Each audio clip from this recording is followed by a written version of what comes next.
Uh, I think that I don't particularly one aspect of the rights charter that I don't enjoy or find impressive to read about is the stipulative definition of the LGBT community. Uh, I've been devoting some time to thoughts of how it's not just individualist-based pressures for me to be critical of this from what's said on two fronts. I think A, you will have a scenario like of conversation where a gay person will think that a bisexual hasn't made their mind up, or a lesbian thinks the bisexual is a person who's in between, has made their mind up, or a transsexual thinks bisexual has made their mind up. The ones point B who have made their minds up, and rather wrongfully so, as far as my discussion experience has gone, the religious right, and I'm getting away from spelling it as they would have it spelled right, because it sounds like has connotations of correctness, or that they're in the right, moral connotations of them being in the right. And I have a court appearance on the 9th, but I'd like to learn about what it's on an unrelated matter to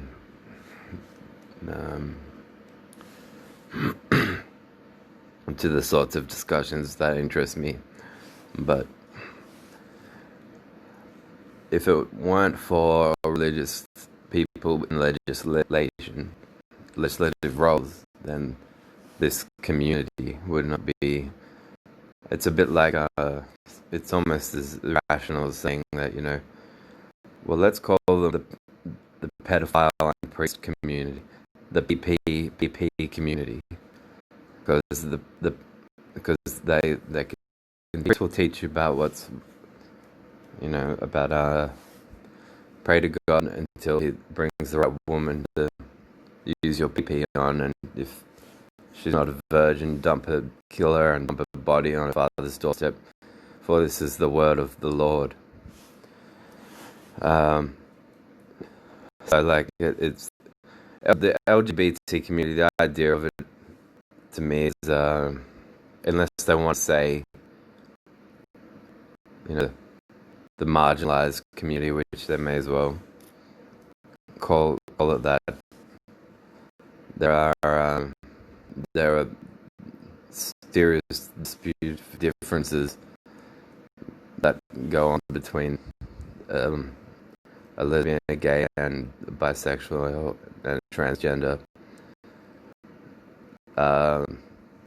pertaining strictly to sexual identification, to the point that to call this, to even want to call this a community, is ludicrous. And so yeah, it'd be like the pedophile priest penis PPPP community,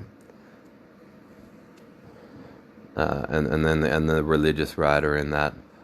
It could be P for Freemasons as well, because the pharmacist Freemasons, that starts with P as well. Freemasons spelt PHREE. They too have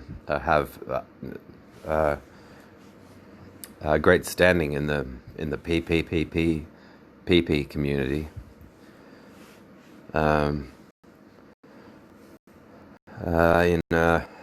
Looking at facts and homosexuality in sheep, it's not like they got together and had committee disputes and decided that they would then make a sheep livestock legislative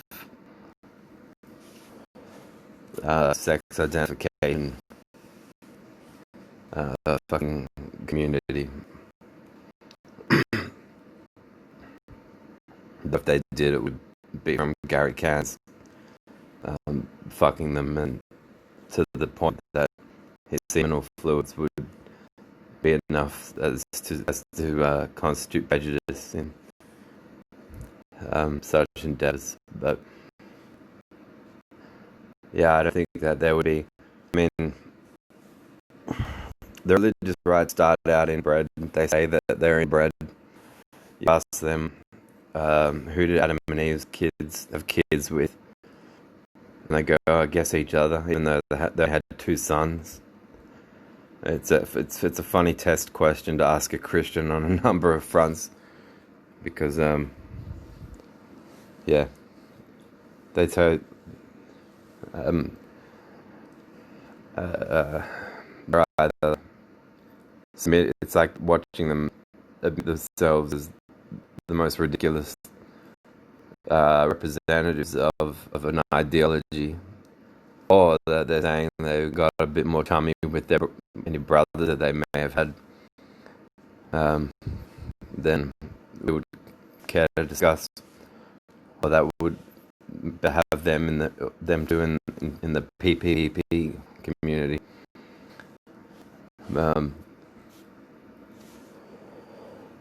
What watching sheep and studying sheep has proven is that the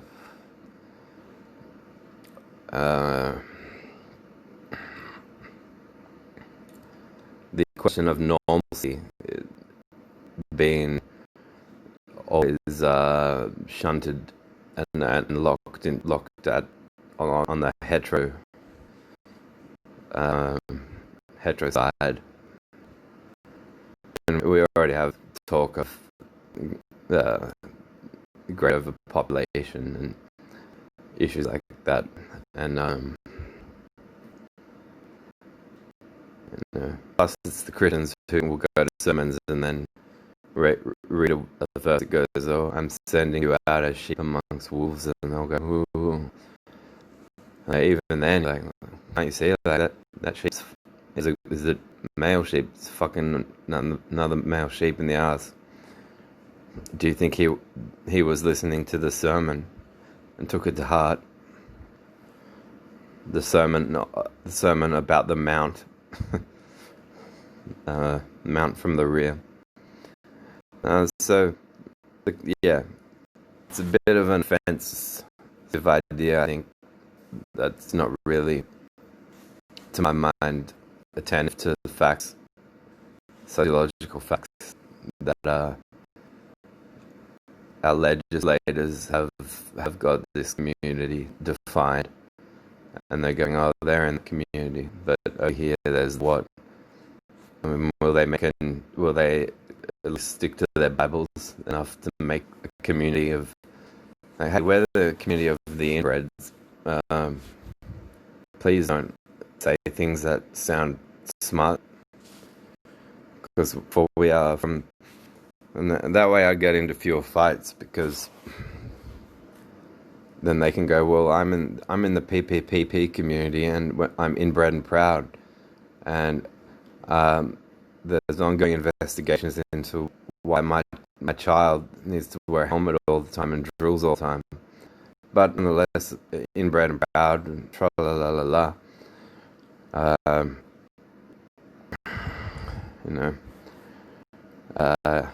So what is the answer?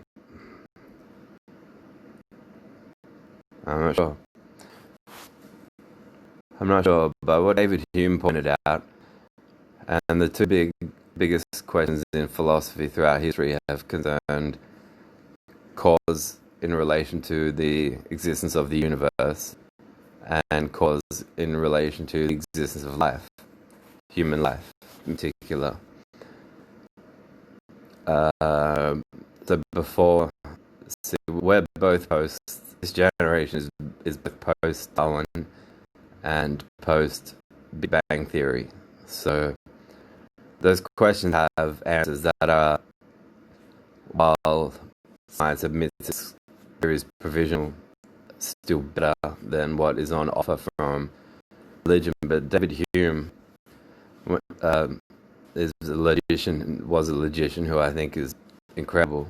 And what he pointed out was that all you really have to do, if you're told that the explanation of something is something, and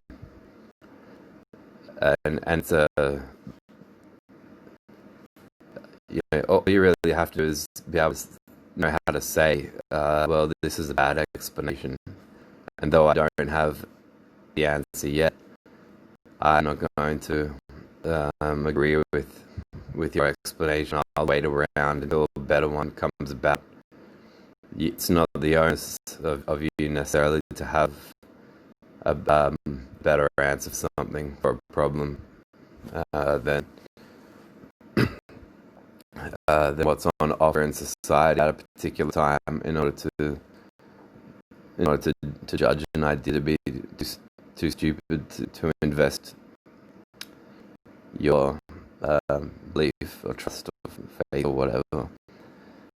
So he wrote books like Dialogues Concerning Natural Religion, and a treatise concerning the principles of human understanding, and an inquiry concerning the principles of morals. And so, and he did that before. He was pre-Darwin and pre-Big Bang. So, yeah. I am personally inclined to think that we will get better answers through the hard scrutiny of the religious right. But I don't worship science,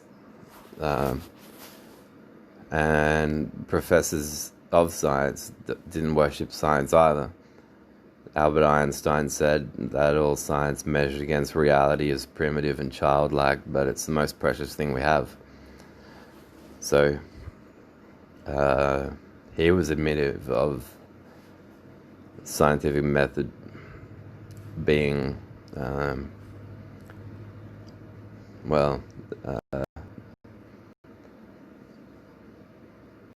better than religion, but and demonstrably so. But not that the scientific method should be thought of like a god or deified. That's all. Fuck you. Fuck you.